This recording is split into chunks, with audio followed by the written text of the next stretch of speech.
Assalamualaikum warahmatullahi wabarakatuh. Selamat datang di channel Den TV. Dalam kesempatan kali ini, kita akan membahas mengenai 10 pantangan pintu rumah agar malaikat rezeki selalu datang berdasarkan kepercayaan orang terdahulu. Orang terdahulu mempunyai ilmu yang digunakan dalam menata bangunan, benda, dan ruang dalam suatu lingkungan untuk mencapai keselarasan dan keseimbangan dengan cara yang akan membawa kedamaian dan kemakmuran. Dan ilmu itu sudah menjadi sains kuno yang sudah ada sejak 6000 tahun silam, di mana dipakai penerapannya untuk mengatur aliran energi atau qi dan efeknya dalam mendatangkan energi positif dan menghindari energi negatif. Apabila pada video yang lalu kita sudah membahas mengenai posisi dan warna pintu rumah yang membawa rezeki, namun pada video ini yang akan kita bahas adalah pantangan-pantangan yang tidak boleh dilakukan terhadap pintu rumah, khususnya pintu utama. 10 pantangan pintu rumah ini akan melipat gandakan energi positif yang masuk ke dalam rumah, sehingga rumah Anda akan selalu berkelimpahan dan didatangi malaikat rezeki. Pantangan pintu rumah yang pertama adalah jangan menempatkan keset berwarna hitam atau gelap di depan pintu utama rumah. Warna yang paling tepat untuk keset di pintu utama rumah terlepas dari arah hadap pintu adalah warna merah. Merah adalah warna yang cerah. Warna merah merupakan warna yang mendatangkan keberuntungan. Merah adalah warna tradisional. Orang terdahulu melambangkan warna merah adalah warna keberuntungan, vitalitas, perayaan, dan kemakmuran. Keset dengan warna merah akan membuat suasana di sekitar pintu utama menjadi cerah. Cerah adalah energi positif, dan energi positif adalah hoki yang terbaik. Pantangan pintu rumah yang kedua adalah jangan meletakkan rak sepatu di sebelah kiri dari rumah Anda, melainkan sebelah kanan. Untuk cara menentukan kanan dan kiri supaya tidak salah adalah berdirilah di pintu utama, kemudian menghadap ke jalan. Posisi yang paling tepat untuk rak sepatu adalah di sebelah kanan bagian luar pintu utama. Pintu utama rumah kita adalah ibarat mulut, di mana menjadi tempat masuknya energi murni ke dalam rumah.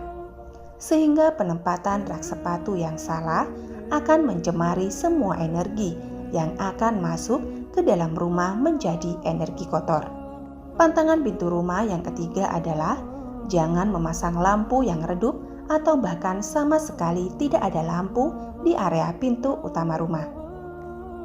Cahaya yang terang di depan pintu utama akan menyingkirkan hal-hal yang bersifat negatif. Selain itu, juga untuk keamanan rumah Anda. Cahaya adalah energi positif, dan teras pintu utama harus mempunyai sumber cahaya yang cukup. Gunakan lampu yang mampu memberikan penerangan yang baik. Ingatlah bahwa cahaya akan mengalahkan kegelapan. Dengan cahaya yang baik pada pintu utama, diharapkan energi yang masuk ke rumah akan lebih bersifat positif, sehingga akan membawa kemakmuran bagi penghuninya. Pantangan pintu rumah yang keempat adalah jangan biarkan daun pintu utama menjadi rusak dan tidak terawat.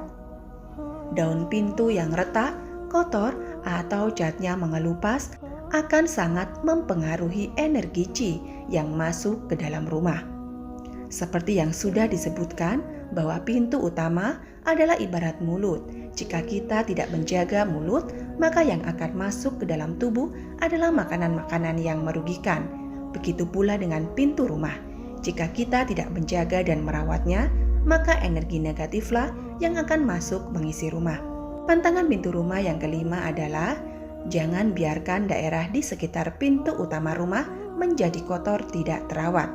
Daerah sekitar pintu utama tersebut mencakup jarak sekitar 2 meter ke segala arah dengan pintu sebagai pusatnya. Jangan biarkan ada sampah, debu, atau tumbuhan mati di sekitaran pintu utama. Karena hal itu akan merusak energi qi yang masuk ke rumah dan mengubahnya menjadi energi negatif. Jika energi negatif sudah terakumulasi di dalam rumah, maka akan bisa menyebabkan penghuninya menjadi sakit-sakitan, seret rezekinya, dan bahkan uring-uringan. Jadi sebelum mengambil kesimpulan bahwa rumah Anda terkena kiriman guna-guna, sebaiknya perhatikan dulu hal-hal pengaturan rumah semacam ini. Pantangan pintu rumah yang keenam adalah jangan pernah menggantungkan sampah pada handle pintu utama. Mungkin hal ini terkesan tidak masuk akal dan sepele. Namun percaya atau tidak, banyak orang yang memiliki kebiasaan jelek yang satu ini, dan efek yang ditimbulkan bisa sangat merusak. Sampah adalah satu pusat energi negatif. Bisa dibayangkan apa yang akan terjadi jika mulut dari rumah kita terdapat pusat dari energi negatif. Jika hal itu tetap dibiarkan, maka tidak lama rumah akan menjadi rumah yang dikuasai oleh energi negatif, bahkan akan mengundang banyak kehadiran makhluk halus. Tempatkan tempat sampah pada posisi yang tersembunyi atau tidak terlihat. Posisi idealnya adalah di pojok sebelah kanan dari rumah kita, dan cara menentukan posisi kanan adalah sama dengan cara menentukan letak rak sepatu yang sudah dibahas tadi. Pantangan pintu rumah yang ketujuh adalah jangan biarkan ada keran yang bocor di sekitaran pintu utama.